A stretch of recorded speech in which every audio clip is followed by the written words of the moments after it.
I am an architect. Registered nurse. I am a psychotherapist.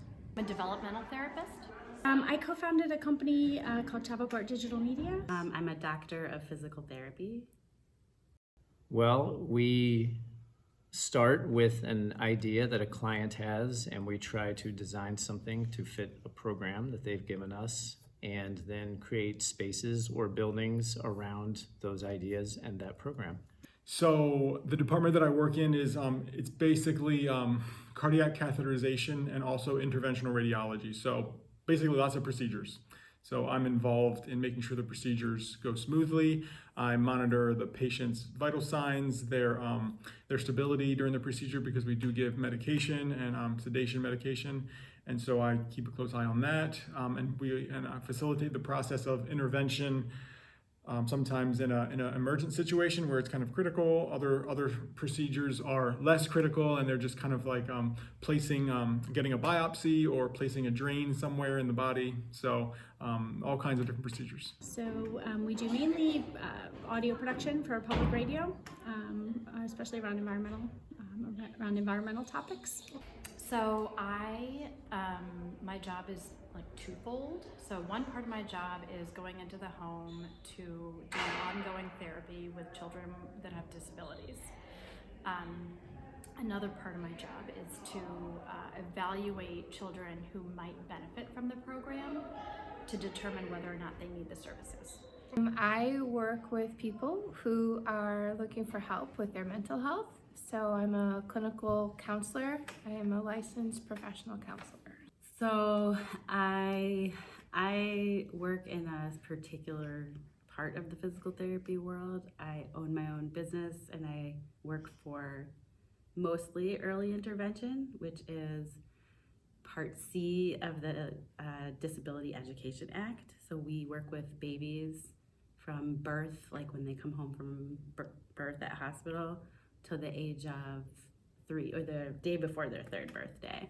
Well, you need usually at least a 4-year college degree, and then you take some tests to get licensed. And once you are licensed, you do that by state, and you can get as many licenses in as many states. For my role specifically, because I work in interventional side, there's a lot of potential for critical situations to happen. So I have to have a background of a few years working in critical care nursing. So because I worked in the emergency department in the past, that suits me to be able to handle these situations should anything arise if the patient, if they start to basically go downhill.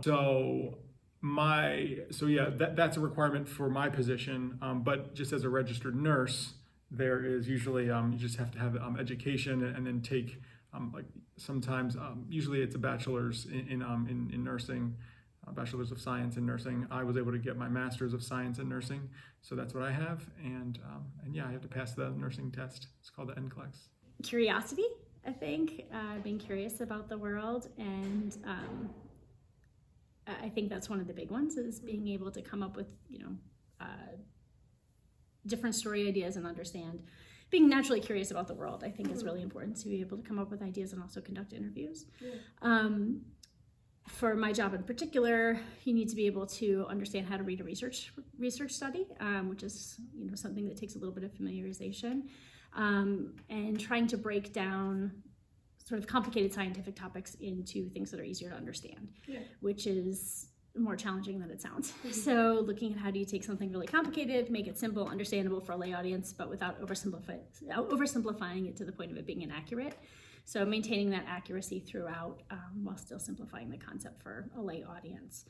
And then the writing, being able to communicate effectively. And for radio, it's a different style of writing, because you're writing more how people speak as opposed to how you would write a report or a written article.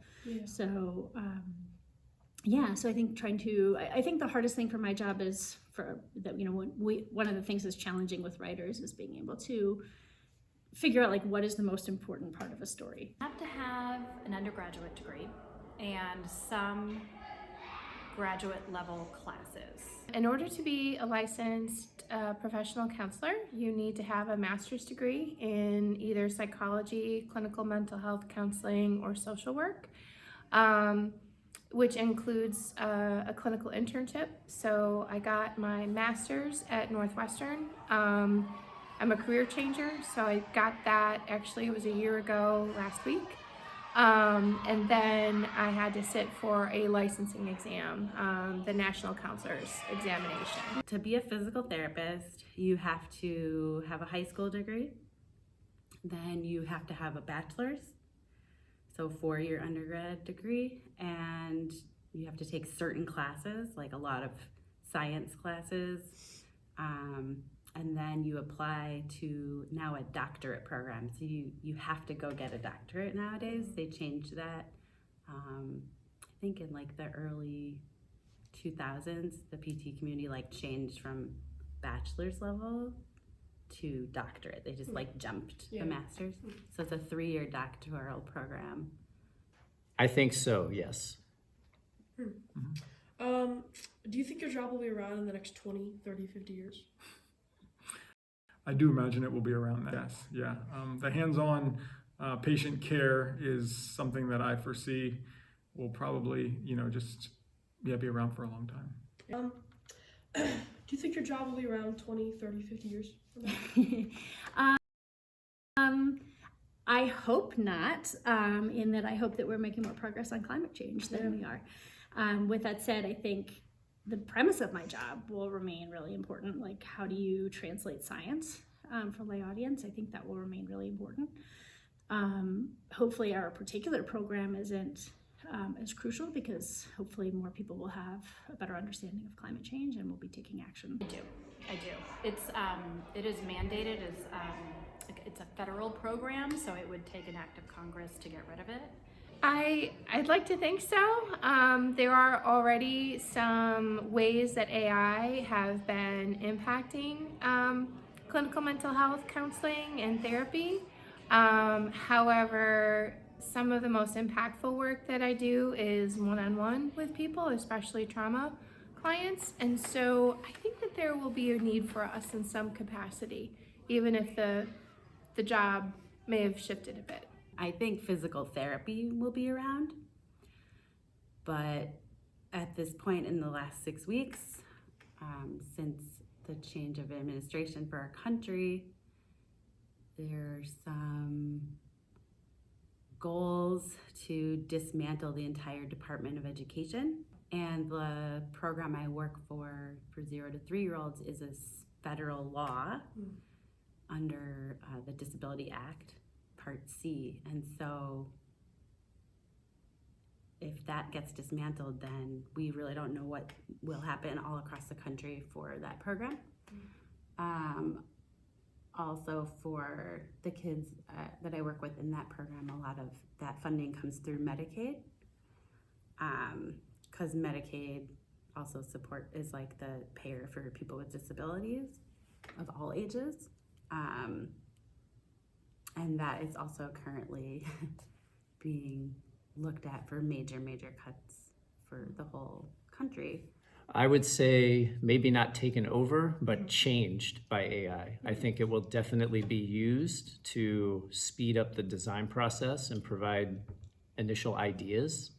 But I do think it will still take humans to interpret them once they're, once the AI has done its job. I think certain aspects of care could be communication, education, but handling things in the moment, being able to think on the fly and prioritize, make decisions on the fly. That maybe down the road, who knows? But at this point, I don't foresee it right now. But anything's possible. We've been trying to figure that out. Actually, it's an interesting question. What we do is so specific because our program, like I said, has to be exactly 90 seconds. And we write everything, we have to time it based on the actual voice talent who's voicing it. Could we have AI voice it? I suppose so, but we actually have a scientist, the head of the department, voice it, which adds, a little bit of credibility. And so being able to figure out how to write that exactly with the correct timing, keep it in his voice, but also we're synthesizing things from so many different places. And again, maintaining that accuracy. There's so much misinformation out there. So making sure that if you are using AI, it's pulling from reputable sources. So at the moment, no, but who knows what the future holds. There are some interesting AI tools now in audio production anyway, that can help, repair like distorted audio and things like that. I mean, that's an interesting question, and I don't know a ton about AI. From my perspective, it would be tough because of the deeply personal nature of the job. It's a combination of being able to connect with parents on a very personal level and having nuanced conversations with them about their child's development, their concerns, the child's needs. And so I don't know the limits of AI, but I don't think it would be ideal. I think there is something very human about the role, and the personal connections that happen between the therapist and parent are very important. Well, there are already AI chatbots to help people with their mental health, and some people report it to be very helpful in between sessions. However, a lot of the therapeutic connection that we have is really done person to person. And there are certain things that a chatbot, for example, can't see. I'm trained to look for people's body language, eye contact, how they react to things, and a chatbot over a screen can't see that. I actually don't think it could if the program exists. I think it could take over components of it. It may be helpful for doing documentation and notes. I know there are therapists already using it in some practices to write their long reports, to assist with writing their long reports. I don't know about with note taking, but probably with the electronic medical systems that we have.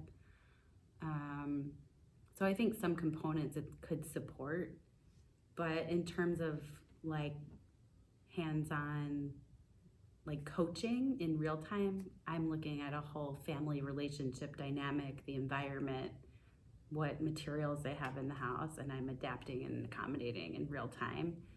And I don't know. I don't know if EI could interpret all of that. AI, I said EI.